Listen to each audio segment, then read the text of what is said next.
చూపెట్టిన మార్గమే భగవద్గీతల సాగిన ఒక జీవన విధానం. ఆనాడు మరి దైవంగా కొలవబడ్డ ఆయన రాముడు, కృష్ణుడైతేనేమి ఎన్నో పాత్రలు అసలు ప్రపంచంలో ఎవరు వెయ్యనని పాత్రలు వేసి ఆయన మరి దేవుడులా కొలవబడ్డ ప్రజలే దేవుళ్ళు, సమాజమే దేవాలయం, అందులో గడుచుకున్నట్టు మీ సేవకై ఆనాడు మరి బడుగు బలహీన వర్గాల వాళ్ళు, వెనకబడిన తరగతులు, మైనారిటీలు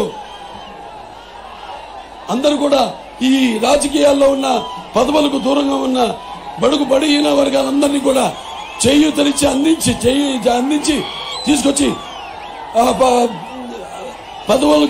పదవులతో వాళ్ళని అలంకరించిన మహానుభావుడు నందమూరి తారక రామారావు గారు.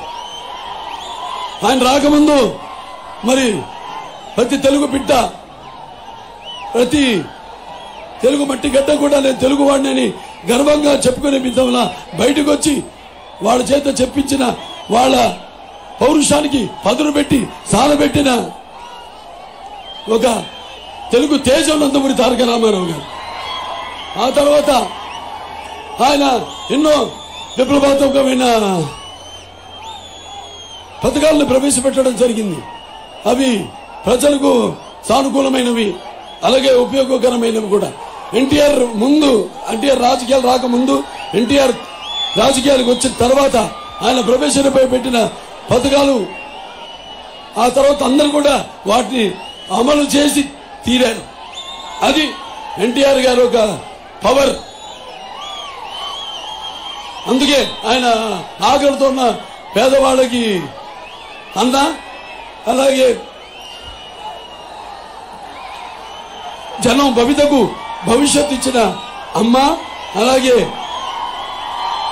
ఎవరైతే మహిళలు ఎవరైతే ఆయనకి అండగా ఉన్నారో ఆడపడుచులు వాళ్ళందరికీ కూడా ఆర్థిక స్వాతంత్రం ఇచ్చిన అన్న కూడా నందమూరి తారక రామారావు గారు. ఇక ఆయన ప్రవేశపెట్టిన పథకాల గురించి అందరికీ తెలిసిందే. 1 కాదు 2 కాదు, ప్రపంచంలోనే మొట్టమొదటిసారి అటువంటి పథకాన్ని రచించి వాటిని అమలు చేసిన మహానుభావుడు నందమూరి తారక రామారావు గారు. సరే, ఇవాళ చూస్తున్నాం మనం పరిస్థితులు ఎలా ఉన్నాయో. తర్వాత చంద్రబాబు నాయుడు గారు ఎన్నో సంస్కరణలు తీసుకొచ్చి మరి మహిళలకు దేశంలోనే ఈ యొక్క ఆర్థిక పొదుపును, విప్లవాన్ని తీసుకొచ్చిన మహానుభావుడు చంద్రబాబు నాయుడు గారు. అలాగే రాయలసీమకు నీళ్లిచ్చిన మహానుభావుడు చంద్రబాబు నాయుడు గారు. ఆనాడు ఏదైతే నాన్నగారు మానసిక మిత్రులైన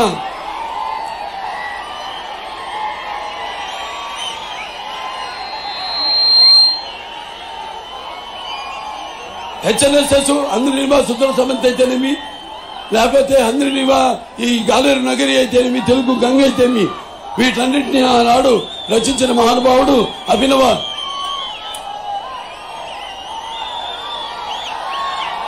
ఒక అంబేద్కర్ అండి, ఒక భగీరథుడు అనండి నందమూరి తారక రామారావు గారు. నీళ్లు ఏదైతే వృధాగా 3000 టన్నులు సముద్రంలో కలుస్తున్న నీళ్లను మళ్లించి మన శ్రీశైలం థర్మల్ స్టేషన్ ద్వారా అక్కడి నుంచి మళ్లించి ఇటు రాయలసీమకు సాగునీరిచ్చిన అటు ఈ 4 జిల్లాలు ఏదైతేనేమి, ఇటు కర్నూలు కావచ్చు, కడప కావచ్చు, అనంతపురం కావచ్చు, చిత్తూరు జిల్లాలకు కావచ్చు నీళ్లిచ్చిన అభినవ భగీరథుడు చంద్రబాబు నాయుడు గారు. ఇలా ఎన్నెన్నో అంతకుముందు ఈ యొక్క మత కల్లోలు చాలా జరుగుతుండేవి. వాటిని ఎన్టీ రామారావు గారు ఉక్కుపాదంతో అణగదొక్కారు. ఆ తర్వాత చంద్రబాబు నాయుడు గారు వచ్చాక ఈ ఎన్నో ఈ గురుకుల పాఠశాలలు అయితేనేమి, అలాగే ఈరోజు ఈ యొక్క కేంద్ర విద్యాలయాలు అయితేనేమి, అలాగే ఈ ఐఐటీలు అయితేనేమి, పాలిటెక్నిక్లు అయితేనేమి, ఆడవాళ్లకు డిగ్రీ కాలేజీలు అయితేనేమి, ఇవన్నీ కూడా, అలాగే ఐటీ బాగా అభివృద్ధి చేసి ప్రతి వాళ్ళకు కూడా వాళ్ళ కుటుంబాన్ని పోషించుకునే ఆర్థిక బలాన్ని ఇచ్చిన మహానుభావుడు చంద్రబాబు నాయుడు గారు. ఇలా చెప్పుకుపోతే ఎన్నెన్నో చేసుకుంటూ వెళ్ళాం. ఆ తర్వాత ఎప్పుడు ప్రజలు తెలుగుదేశం పార్టీ లేకపోతే రాష్ట్రం ఆపదలో ఉన్నా మీరు తెలుగుదేశం పార్టీకి అండగా ఉన్నారు. అండగా నిలుస్తూ ఉన్నారు మీరంతా కూడా. మొదటిసారి 1984లో ప్రజాస్వామ్యం గురి చేయబడుతుంటే అప్పుడు మీరంతా తిరిగి నాన్నగారిని ముఖ్యమంత్రిని చేసి ప్రజాస్వామ్యానికి ఒక నిర్వచనం పరిపక్వతనిచ్చిన చైతన్యవంతులు మీరంతా. ఆ తర్వాత ఏదైతే 1914లో రాష్ట్రం విడిపోయిందో అప్పుడు కూడా చంద్రబాబు నాయుడు గారికి అండగా నిలిచి ఈ ఆంధ్ర రాష్ట్ర యొక్క అభివృద్ధి కోసం మీరంతా చెయ్యి కలిపి అభివృద్ధికి సంక్షేమానికి పట్టం కట్టారు. ఇప్పుడు మీరు ఇలా అన్ని సందర్భాల్లో కూడా మీరు తెలుగుదేశం పార్టీకి అండగా ఉంటూ వచ్చారు. ఇప్పుడు చూస్తున్నాం మనం చాలా క్లిష్ట పరిస్థితుల్లో ఉంది మన రాష్ట్రం. చెప్పుకోవడానికి సిగ్గుచేటుగా ఉంది.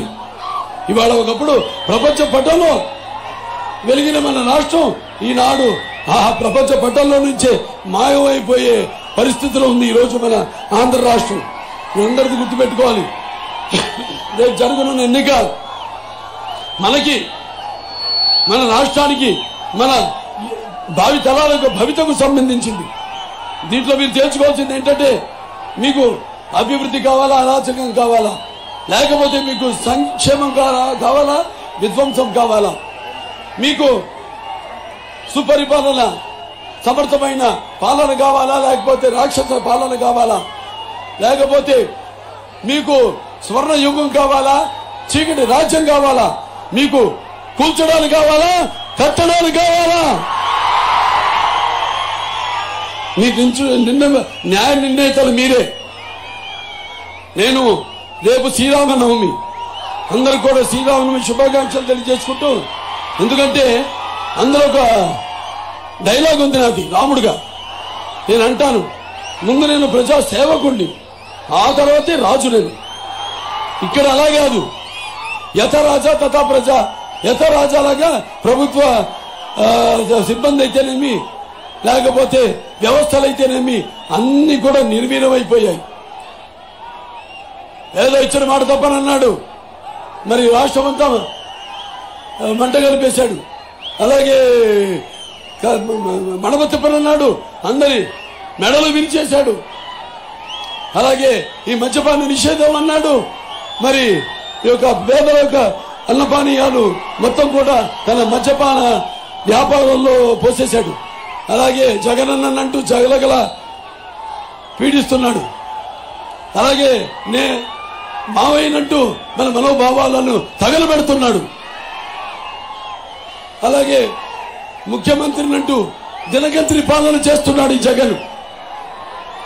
అలాగే నేనుంటే అంటూ, అవును నువ్వు ఉంటే ఎంత దుర్మార్గం, దగా, మోసం ఉంటుందో నిరూపించాడు జగన్. అలాగే దళితులకు అండంగా ఉంటానని